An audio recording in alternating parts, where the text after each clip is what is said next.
Bonjour chers auditeurs et bienvenue dans l'école de Dieu, bienvenue dans la maison de Dieu. Cet espace est avant tout réservé à l'étude et à la réflexion profonde, où l'esprit critique est bien entendu le bienvenu, en toute ouverture d'esprit, au-delà de tout sectarisme, de tout dogmatisme et de tout fanatisme aveugle.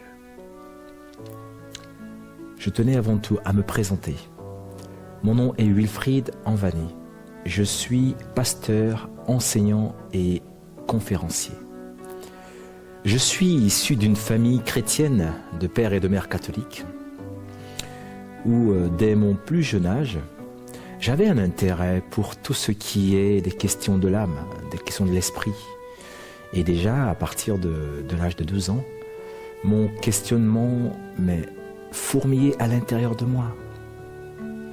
Et alors je commençais à me poser des questions existentielles, telles que d'où venons-nous, où allons-nous, pourquoi naissons-nous, pourquoi mourrons-nous, toutes les questions qui font partie justement des réponses, des questions qui n'ont pas de réponse dans la vie. Et tout cela en fait se passait à l'intérieur de moi. Et alors je fus marqué par le sacerdoce des chrétiens, parce qu'il faut dire que je suis né d'une famille chrétienne, ma mère étant fervente chrétienne, étant diacre au sein d'une communauté catholique de la ville dans laquelle j'ai grandi. Alors j'ai donc demandé à ma mère d'intégrer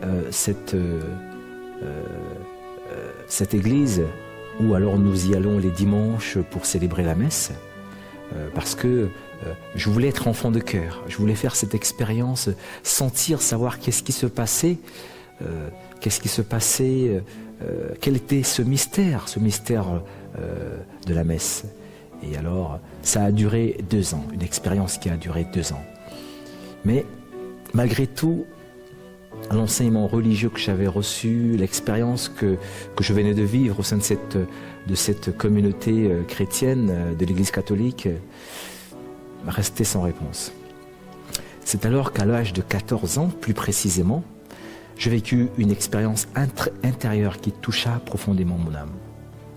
Je recevais en fait comme un élan, comme une force qui me poussa en fait à commencer à étudier la Bible chrétienne, pour trouver moi-même des réponses, la réponse aux questions auxquelles je me posais. Ce fut alors une très très très grande aventure qui commença. Donc pendant toute mon adolescence, de l'âge de 14 ans à 18 ans, ces années justement de découverte, où l'on expérimente l'amour, où l'on expérimente l'expérience amoureuse en tant qu'adolescent, eh bien pour moi, ces années furent entièrement orientées vers l'amour et la découverte de Dieu à travers la Bible. Et donc je me suis mis à étudier la Bible comme un théologien. Voilà.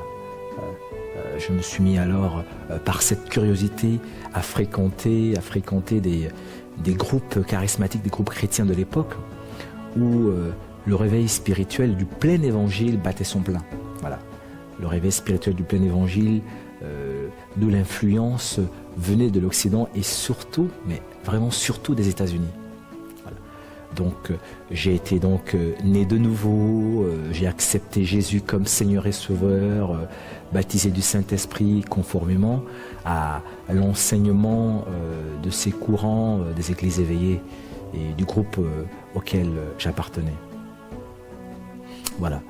Et alors, je précise quand même que ces courants sont particulièrement des courants protestants.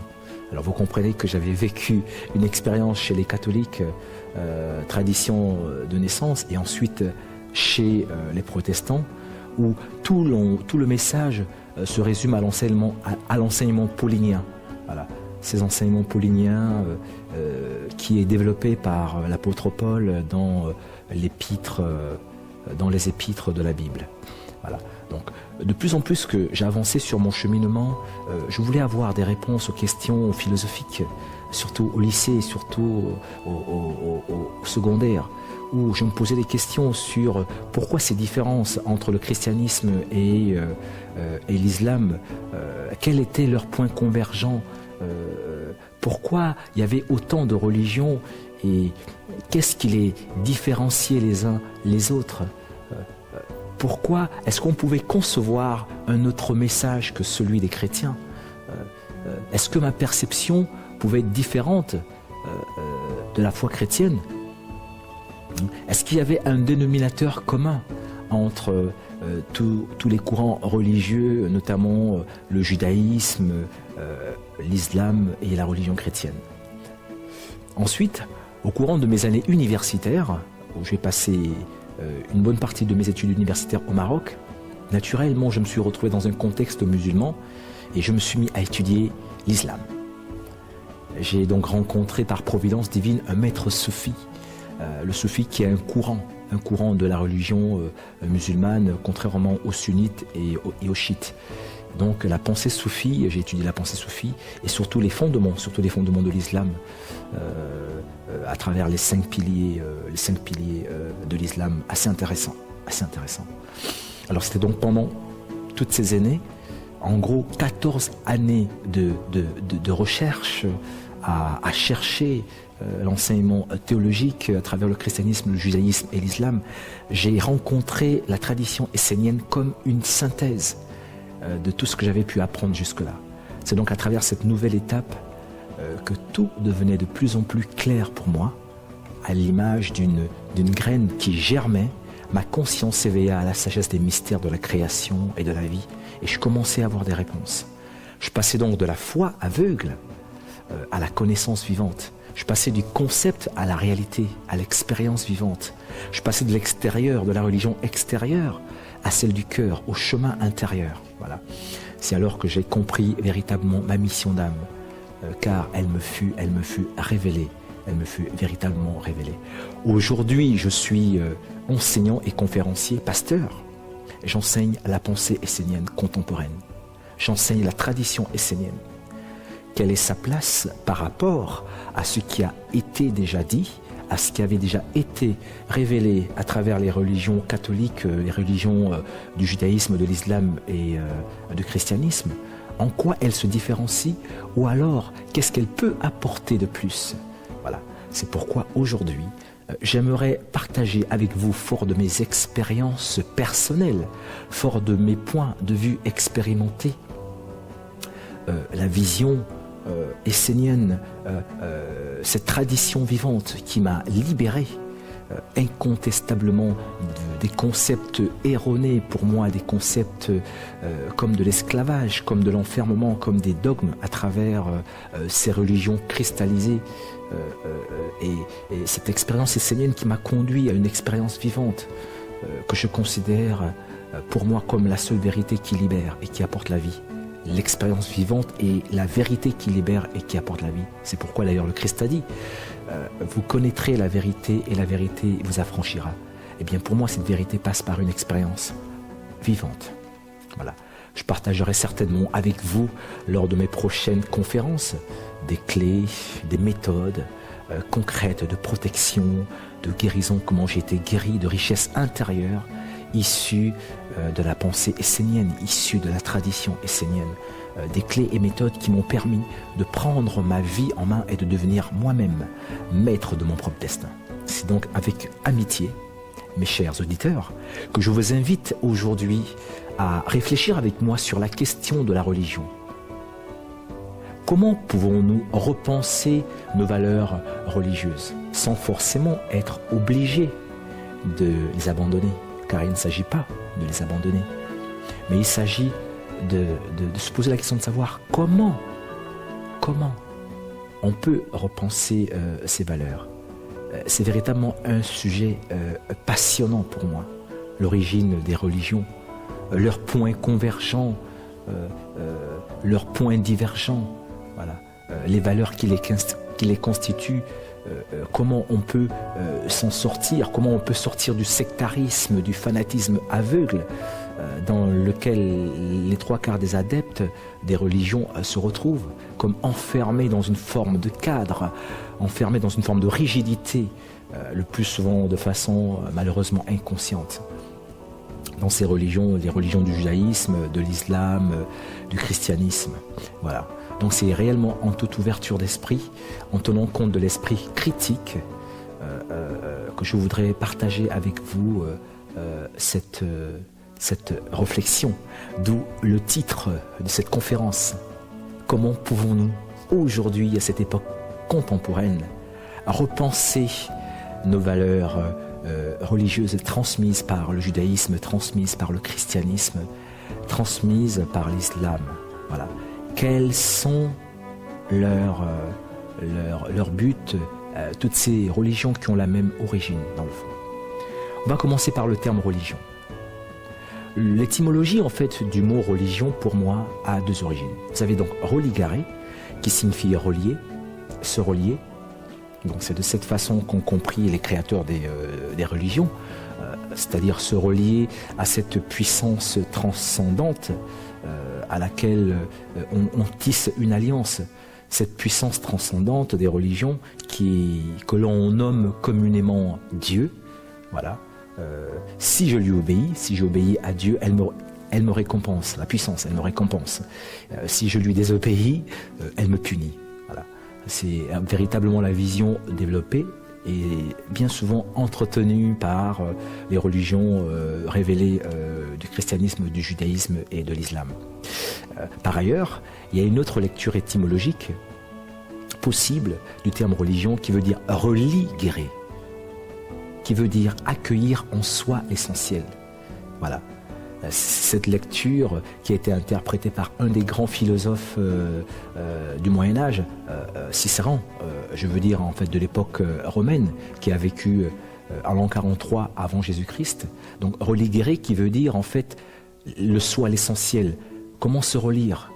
Une relecture de soi. Voilà. C'est cette deuxième approche pour moi qui va permettre d'apporter un point de vue qui va nous ramener à comme une responsabilité, la responsabilité de l'individu, la responsabilité de chacun de nous. C'est donc une démarche qui va consister à ne plus obéir aux dogmes, aux préceptes religieux tels dictés par la morale religieuse institutionnelle instaurée par les religions. Voilà, parce qu'il faut effectivement le dire. Il faut le dire, les pères de l'Église se sont emparés des évangiles et même de toute la pensée hébraïque. Ils ont créé des institutions, ils ont créé des cadres et sont devenus des pharisiens.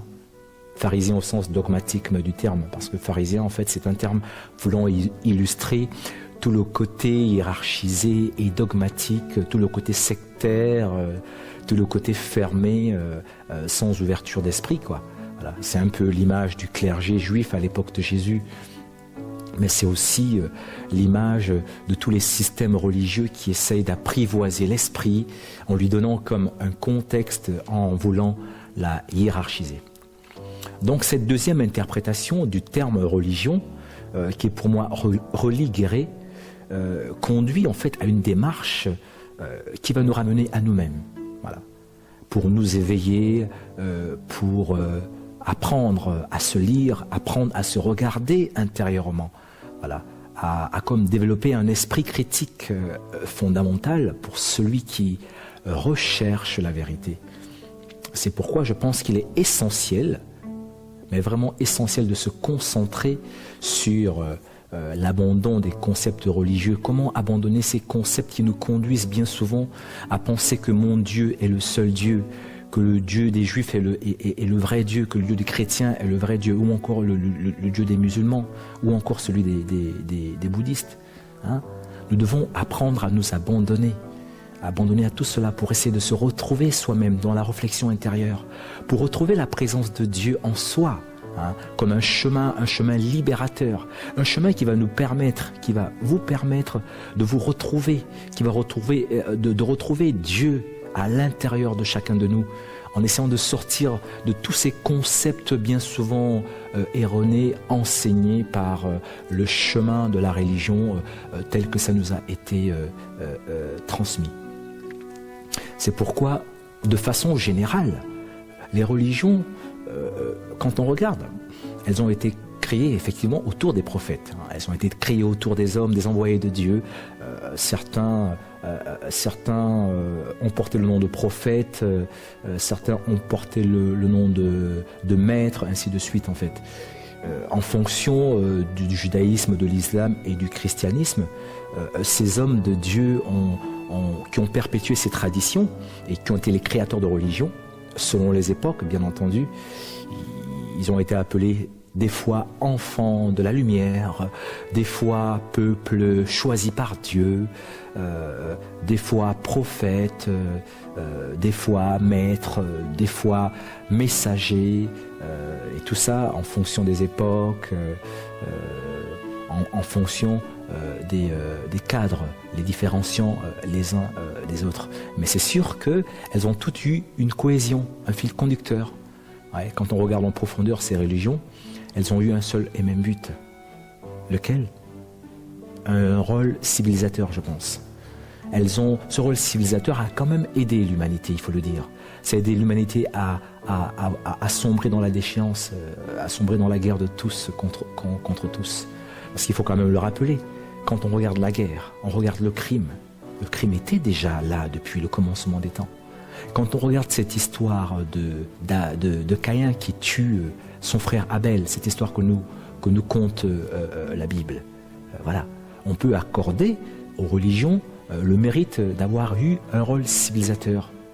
Par contre, on ne peut pas ignorer toutes les abominations, tout ce que les religions ont engendré avec cette histoire de Dieu. D'ailleurs, on constate dans la Bible chrétienne, surtout dans l'Ancien Testament, où le peuple d'Israël qui se battait au nom de Dieu, détruisant des villes entières au nom de Dieu. Et l'histoire se répéta avec les premiers chrétiens, avec l'Église catholique, qui au nom de Dieu persécutait des milliers et des milliers de personnes. C'est cette histoire où, avec l'Inquisition médiévale, où on va dire près de 6 millions de personnes ont été tuées. Cette Inquisition qui était chargée de lutter contre les hérésies. C'est l'histoire de la répression contre les cathares, contre les templiers, qui ont entraîné des millions de morts. Et aujourd'hui, cette histoire se répète avec l'islam, au nom de Dieu, au nom d'Allah. On justifie des actes terroristes pour dire que Dieu mon Dieu est le meilleur Dieu. Non. Alors, c'est cela. Les religions ont eu effectivement un rôle civilisateur, mais en même temps, elles ont commis des actes criminels. J'aimerais revenir quelques mots sur le judaïsme, si vous permettez, pour parler de cette histoire de religion. Alors, le judaïsme, c'est en fait une ancienne tradition. C'est une tradition très très très ancienne. Voilà, l'ancien égyptien, par exemple, le judaïsme était contemporain de l'ancien égyptien, contemporain des rois assyriens. Il est important de le noter. Ce judaïsme que nous aujourd'hui, par exemple, n'est qu'un aspect du judaïsme antique. C'est une civilisation complexe. Elle est véritablement pluraliste. C'est pourquoi, quand on étudie le judaïsme, on va constater que toute la civilisation juive s'est formée autour du judaïsme. Et c'est pourquoi, quand on étudie par exemple le Talmud qui est le livre, le catéchisme juif, qui est le livre de la pensée juive, on va constater qu'il y a des dizaines et des centaines de maîtres qui n'arrêtent pas de se contrarier, de s'opposer, de trouver des synthèses ou même des antithèses, et pour essayer de trouver une possibilité qu'il y a comme deux réalités qui se côtoient et qui sont bien entendu toutes les deux valides. Cette lecture en fait ramène à cette idée du bien, cette idée du mal, le bien et le mal qui sont des forces complémentaires et bien entendu qui peuvent avoir la même source.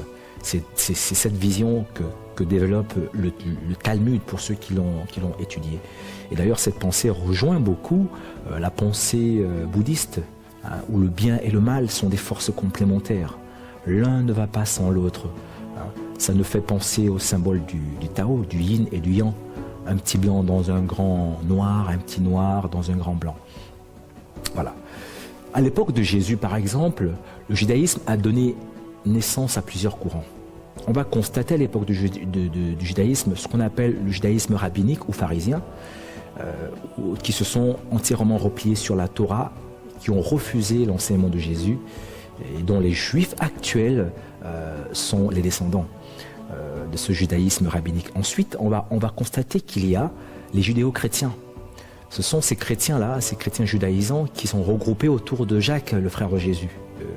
Regardez l'histoire, autour de Jacques, à l'époque de Jérusalem, et qui à un moment donné furent très très très marginalisés par la grande église paulinienne, le troisième judaïsme. Lorsque cette église a triomphé, les judéo-chrétiens autour de Jacques ont été comme chassés vers l'Est, vers l'Orient. C'est d'ailleurs ce judaïsme qui a donné naissance à l'islam quelques siècles après. Donc on peut dire que l'islam est quelque part un judéo-christianisme.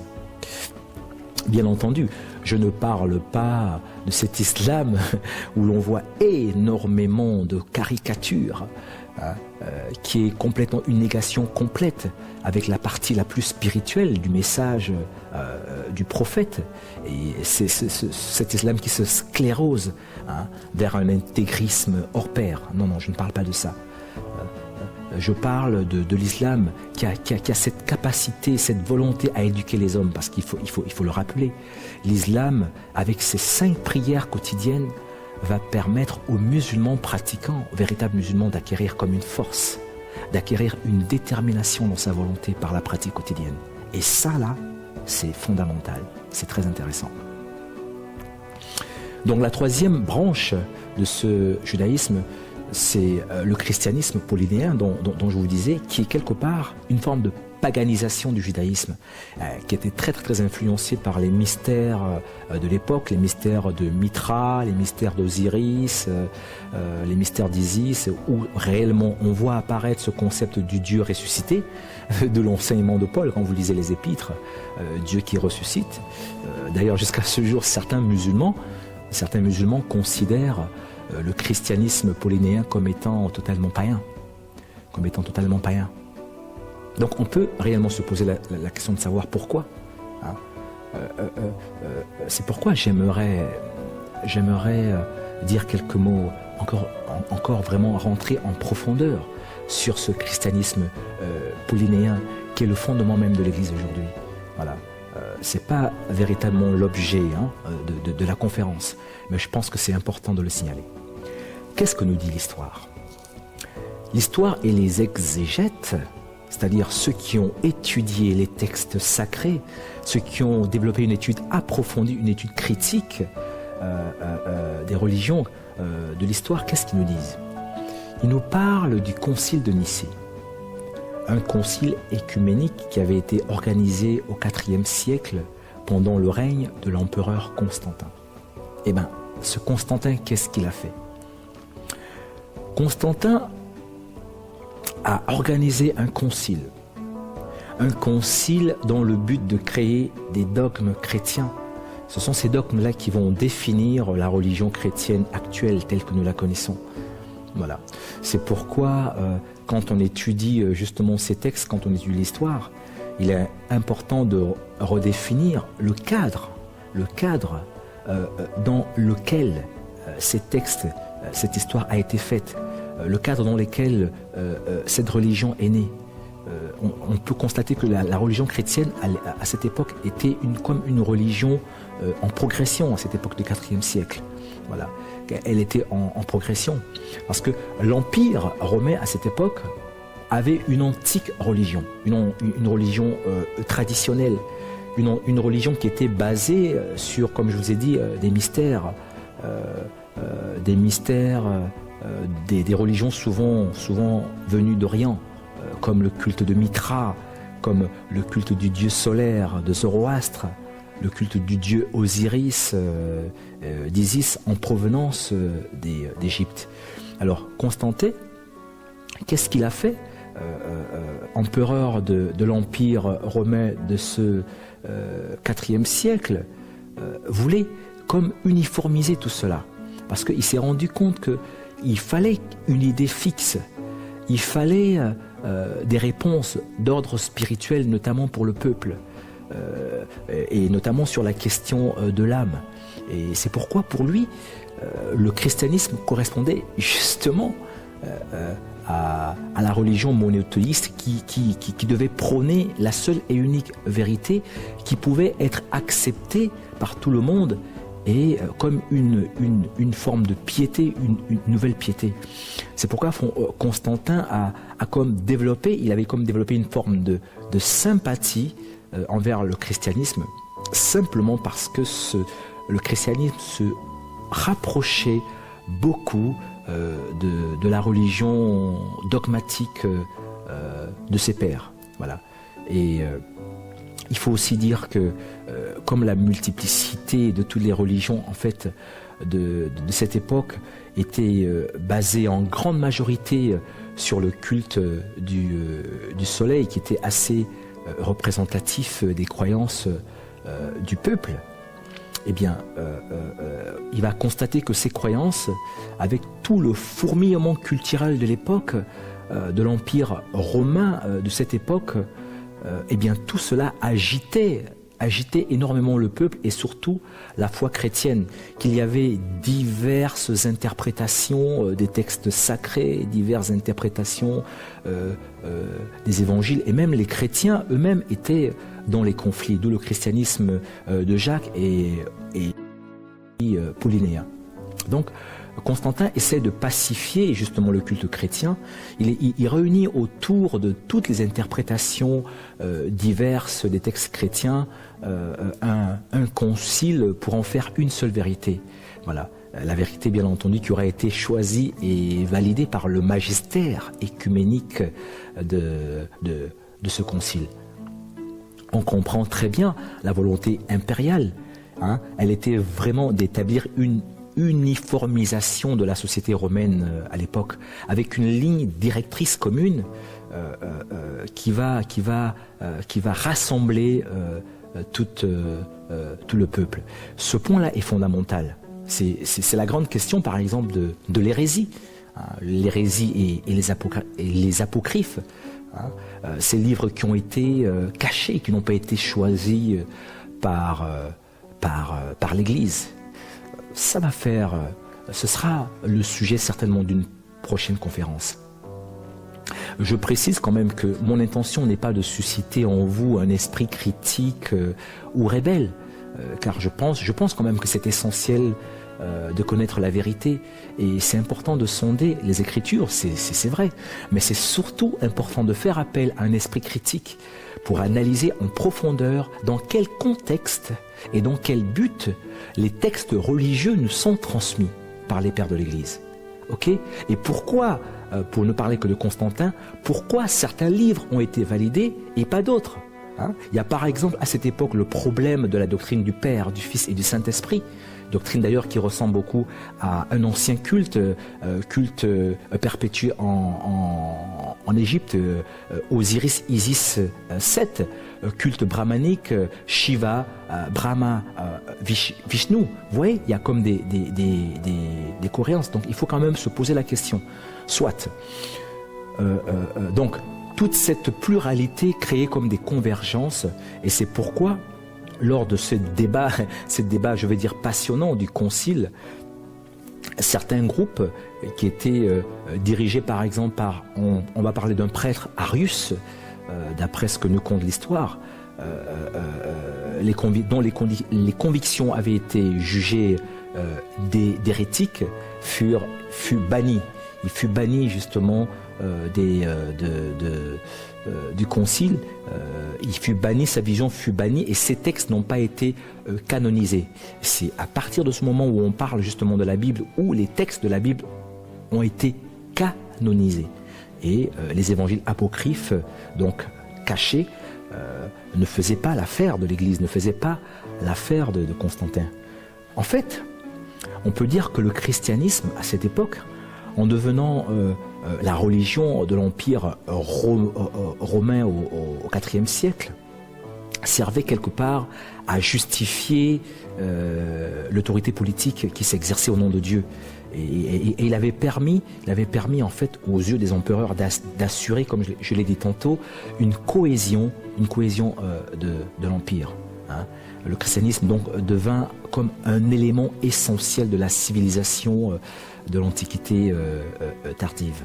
C'était vraiment la conséquence de cette exclusion des autres convictions religieuses. C'est-à-dire les non-chrétiens étaient désormais désolidarisés de l'idéal romain. C'était vraiment ça, donc un but politique et un but de pouvoir, d'asservissement. Pour revenir en fait à ma question sur le christianisme, à la question du christianisme paulinéen, comme je vous l'ai dit au départ, on peut constater qu'il y avait le judaïsme actuel qui est descendant du judaïsme rabbinique ou pharisien. Ensuite, les judéo-chrétiens qui se regroupaient autour de Jacques, le frère de Jésus. Ensuite, le christianisme paulinéen qui constitue la grande majorité des églises d'aujourd'hui, christianisme paulinéen qui est essentiellement basé sur tous les épîtres de Paul, de Romains, Corinthiens, Galates, Éphésiens, Colossiens, Thessaloniciens, Tite, Philémon, voilà, j'en passe. Donc on peut constater qu'à cette époque, la vision du christianisme apportée par Paul de Tarse, elle était hétérodoxe. Ça veut dire elle était contraire en fait à la vision orthodoxe des premiers chrétiens. En fait, cette vision de Paul, elle n'était pas forcément basée sur l'enseignement primitif juif, ni même sur l'enseignement de Jésus révélé par les évangiles quand vous regardez très bien, ou ni même par l'enseignement de Jésus dans les apocryphes, pour ceux qui ont lu les apocryphes. Voilà. Je précise qu'à ce jour, on compte 12 évangiles apocryphes. Ce n'est pas rien. Pour ne citer que les plus importants, les plus populaires, vous avez l'évangile de Thomas, l'évangile de Judas, l'évangile de Philippe, l'évangile de Marie, et voilà. Pourtant, cette vision paulinienne est devenue le fondement du christianisme orthodoxe, et c'est l'Église légitime finalement qui a été rejetée comme hérétique, comme étant hérétique, et cet enseignement de Paul qui a été adopté par les 99% des églises contemporaines telles que nous le connaissons au sein du christianisme. C'est donc Paul qui remporta. C'est cette vision de Paul, cette vision d'un Dieu qui lui a été révélé par le Saint-Esprit lors de son expérience sur le chemin de Damas, et qui va devenir en fait le fondement de la pensée chrétienne. On est sauvé par la grâce et non par les œuvres. Voilà, c'est par la foi, c'est par la grâce, parce que tous ont péché et sont privés de la gloire de Dieu. Voilà, c'est réellement le fondement de l'Église contemporaine, où Jésus a tout fait pour nous, il a réellement tout fait, il est mort pour nos péchés, et nous n'avons plus rien à faire. Tout ce que nous avons à faire, c'est de croire. Nous allons y revenir. Mais je tiens quand même à dire ceci. Le Christ lui-même, Jésus, nous avertit, quand on regarde dans Matthieu 7 au verset 13, il est clairement dit ceci par la parole de Jésus. Entrez par la porte étroite. En effet, large est la porte, spacieux est le chemin menant à la perdition. Et il y en a beaucoup qui entrent par là. Et il continue au verset 14, où il précise très bien ceci. Mais étroite est la porte, resserrez le chemin qui mène à la vie. Et il y en a peu qui les trouvent. Il y en a peu qui les trouvent. Je vous laisse à la réflexion, chers auditeurs. Je vous demande de méditer ces passages. Pour moi, c'est des passages fondamentaux. C'est des passages fondamentaux. C'est des passages très intéressants, voilà, qui vont illustrer l'enseignement de Jésus. Au verset 13, au verset 23, il dit par exemple ceci. Au verset 16, précisément, il parle des fruits. Et il dit, vous les reconnaîtrez à leurs fruits. Et au verset 21 et 22, il précise, il dit, ceux qui me disent, Seigneur, Seigneur, n'entreront pas tous dans le royaume de Dieu, mais seulement ceux qui font la volonté de mon Père. Et ensuite, au verset 22, il déclare, avec beaucoup de précision, beaucoup me diront en ce jour, Seigneur, Seigneur, n'avons-nous pas prophétisé en ton nom? N'avons-nous pas chassé les démons en ton nom? N'avons-nous pas fait beaucoup de miracles en ton nom? Alors je leur dirai ouvertement, je ne vous connais pas, je ne vous connais pas, je ne vous ai jamais connu, et éloignez-vous de moi, vous qui commettez l'iniquité, éloignez-vous de moi. Or, on va constater que la majorité des églises, surtout chez les protestants, tous disent « Seigneur, Seigneur ». Ah, c'est quand même curieux. Seigneur Jésus, Seigneur Jésus, Seigneur, Seigneur, soit. Avec tous ces courants charismatiques où le message de Jésus est perdu, oui, il est perdu parce qu'il n'est plus enseigné tel que Jésus l'a transmis. On regarde les manifestations de puissance miraculeuse et j'en passe.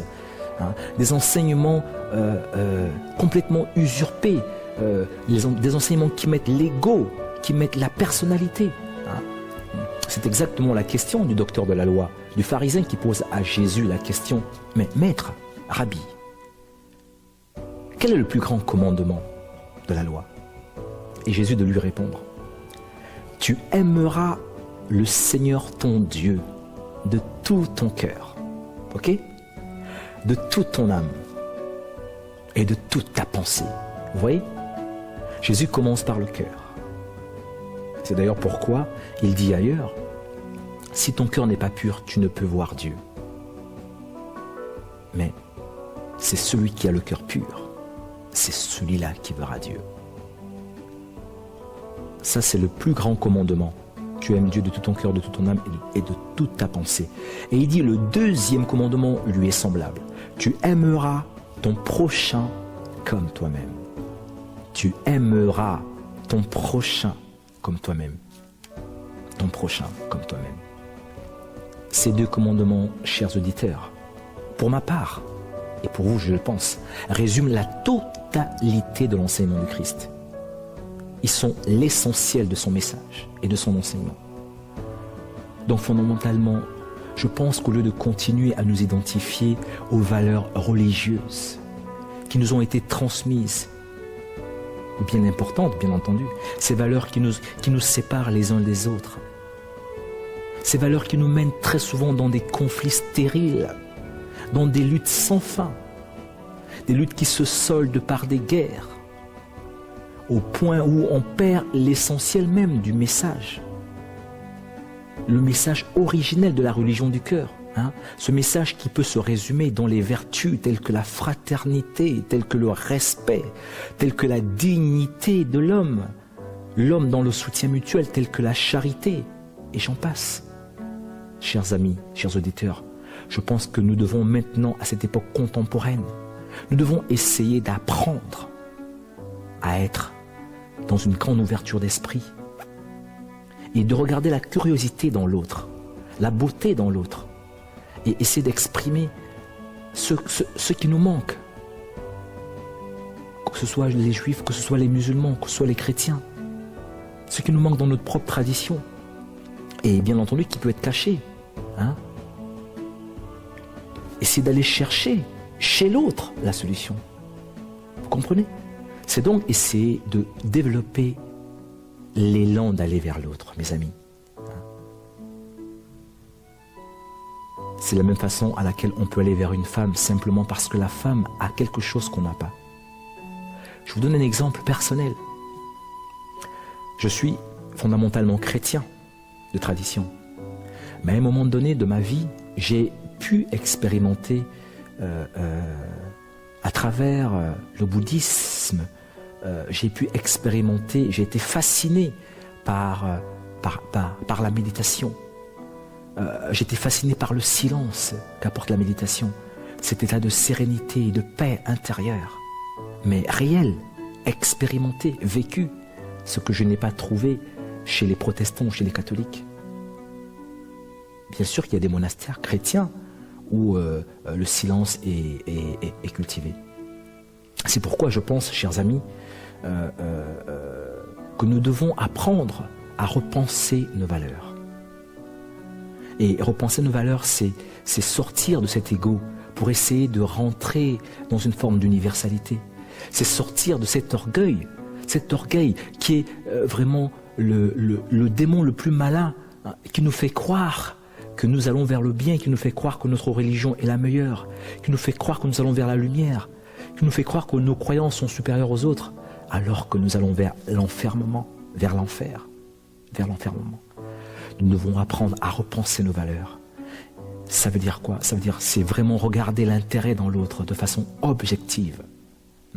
C'est essayer de devenir les hommes et les femmes dans une fraternité, essayer d'assumer notre humanitude, dans la possibilité de souffrir comme dans la possibilité de se réjouir, dans l'erreur comme dans la réussite. C'est cela. Hein. Essayer de repenser nos valeurs. C'est de découvrir en l'autre comme une pacification. C'est aller vers l'autre avec pacification. Hein. Repenser nos valeurs, c'est cela. C'est de nous distraire de cette idée que mon Dieu est le seul Dieu ou le vrai Dieu. Cette idée pouvant, bien entendu, aller jusqu'au crime. Aller jusqu'au crime, mes amis. C'est cela donc. Il faut essayer de repenser les valeurs de la religion, qui est verticale, mais développer une religion horizontale, où chacun devra se relier les uns et les autres, de façon à maintenir comme une cohésion sociale, comme un lien social. C'est cela. Repenser nos valeurs, c'est ça, c'est entrer dans la religion du cœur. Hein? C'est véritablement dans le cœur que chacun individuellement va pouvoir se relier à Dieu, va pouvoir se relier à l'essentiel, va pouvoir découvrir le chemin de la religion du cœur, intérieur, pas extérieur. Et c'est ce chemin qui va nous permettre de nous réconcilier avec nous-mêmes et avec Dieu, avec le divin, appelez-le comme vous voulez. Cet état religieux intérieur que tout le monde a, cette nostalgie de cela, d'où nous sommes sortis, d'où nous venons, cette nostalgie de qui nous a créés. C'est cela. Repenser nos valeurs, c'est aussi sortir, mais vraiment sortir de ce phénomène historique. Hein, ce phénomène historique de la religion qui est mais véritablement en train de se rigidifier. Hein, ce phénomène historique qui nous éloigne les uns les autres et qui ne considèrent plus l'autre comme étant faisant partie de notre vie. Repenser nos valeurs, c'est cela, mes amis, c'est aller vers l'essentiel. Quel est cet essentiel? C'est le fondement même de la pensée essénienne contemporaine, mes amis. Essénien, voulant dire prendre soin de la vie. C'est cela. L'essénisme contemporain a cela de particulier. Dans le fait que ça va nous renvoyer à nous-mêmes, à notre dignité, à notre responsabilité, d'abord face à nous-mêmes, face à la vie, face aux autres. Quelle que soit notre vie, quelle que soit la vie culturelle, avec une véritable éducation, une éducation qui va nous libérer et qui va nous transformer intérieurement. Hein, dans nos relations avec nous-mêmes, dans nos relations avec l'autre, dans nos relations avec l'environnement naturel, en essayant de cultiver un véritable climat sain, un véritable climat harmonieux. C'est cela, être essénien. C'est avant tout une atmosphère de vie, dans la vie quotidienne, concrète, dans notre travail, dans notre santé, dans notre famille et dans notre vie économique, hein, en essayant de prendre soin de l'argent, en entretenant des rapports sains avec l'argent. C'est cela. C'est vraiment apprendre à s'éveiller dans tous ces rapports, apprendre à s'éveiller dans tous ces phénomènes de la vie de façon objective pour trouver un équilibre, pour trouver une relation du cœur une vision du cœur, pour essayer de percevoir cette vie même tous les jours, dans cette vie que nous vivons tous les jours, essayer de percevoir le mystère divin, la sagesse qui se cache derrière tous les événements de la vie, dans le bonheur comme dans le malheur.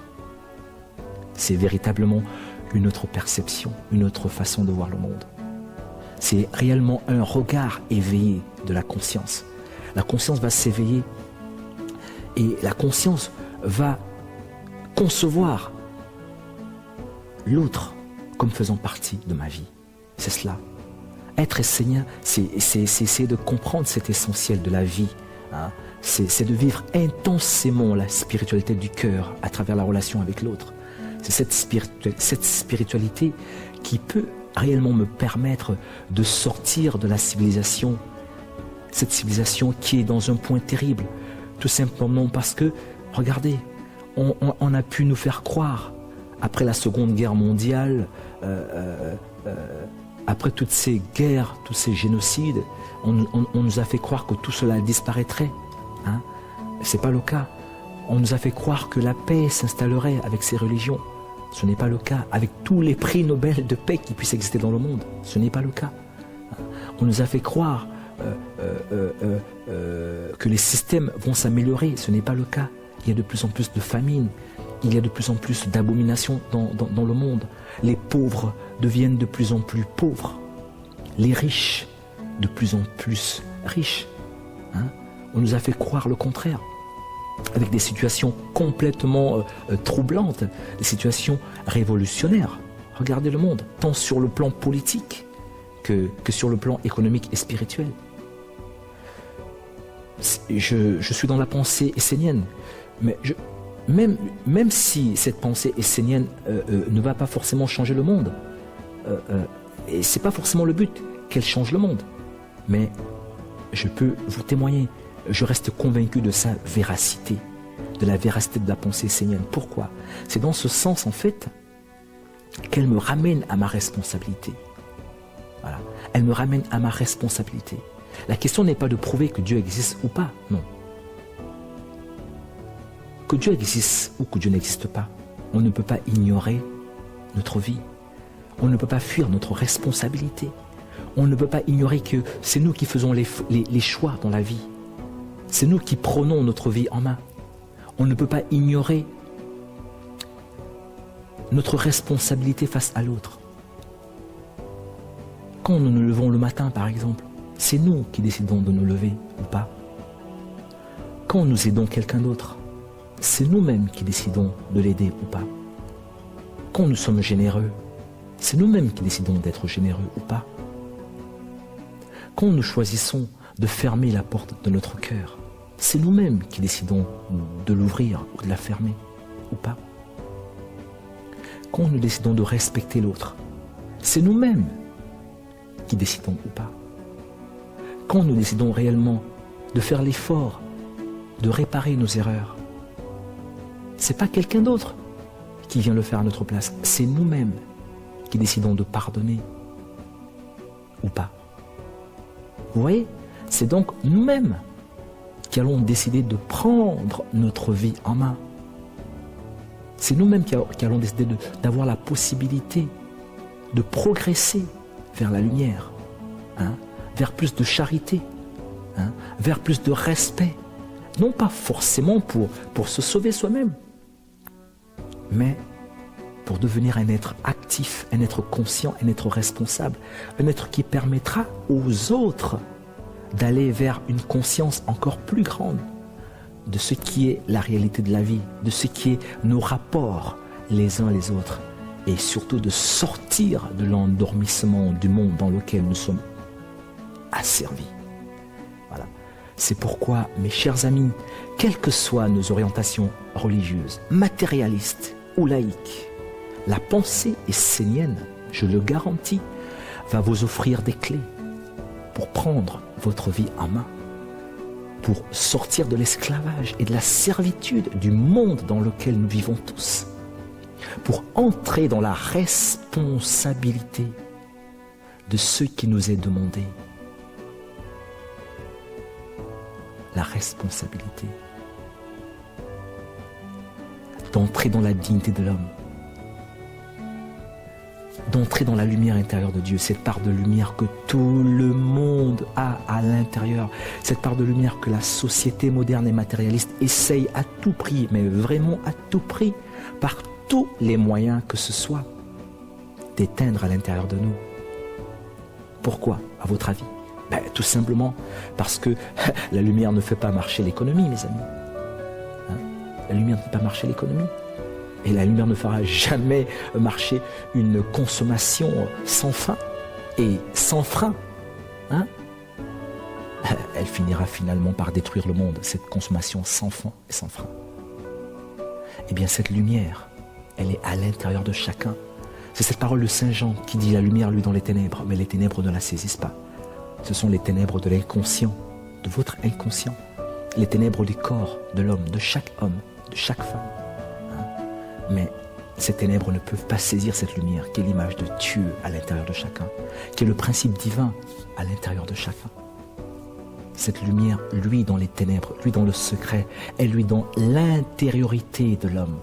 C'est dans le cœur, mes amis, dans le cœur, le lieu secret où chaque individu peut entrer pour prier, pour se connecter au divin, se connecter à Dieu.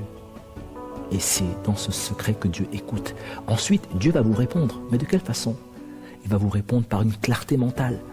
Une lumière va apparaître dans la conscience comme une clarté d'esprit, comme une lucidité, mes amis. Alors vous allez savoir exactement ce que vous allez faire, ce que vous devez faire ou ne pas faire dans la vie. Vous allez prendre de bonnes décisions dans la vie. Vous allez prendre de bonnes orientations dans la vie. Vous allez avoir la révélation. Vous allez avoir l'intuition de ce qui est juste et de ce qui n'est pas juste. Mais bien entendu, il y a toujours des forces gigantesques du monde qui vont vouloir venir pour éteindre cette lumière à l'intérieur de l'homme, pour essayer de la détruire. C'est donc à l'homme, mais vraiment à l'homme, de prendre sa vie en main, mes amis. Comment? Par un éveil conscient. Un éveil conscient pour donner du sens à la vie. Pour la mettre en œuvre. Et c'est cela. La pensée essénienne va nous libérer, elle va nous instruire justement à cette vision, à cet éveil. Elle va nous permettre de sortir de la passivité, ou cette idée où nous n'avons plus rien à faire, mais Jésus a tout fait pour nous. Non. La réconciliation entre l'homme et Dieu, effectivement, a été faite par le Christ, mes amis. Cependant, elle demeure une réconciliation judiciaire, vous m'entendez?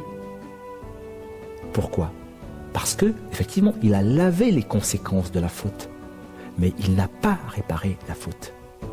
La croix n'a pas réparé la situation, mes amis. D'ailleurs, Paul lui-même le dit dans l'épître des Romains au chapitre 8.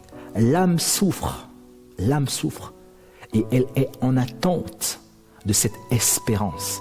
De quelle espérance parle-t-il? Mais c'est cela. C'est cette espérance à quoi tend l'humanité, à quoi aspire l'humanité. Cette espérance de chaque homme, de chaque femme qui espère avoir une meilleure vie, qui espère voir les choses s'arranger, qui espère ne plus commettre l'offense. Ça nous ramène à cette histoire de Marie-Madeleine avec Jésus, où Jésus lui dit « Femme, je ne te condamne pas, va, tes péchés te sont pardonnés. » Va et ne pêche plus. Va et ne pêche plus. Vous voyez?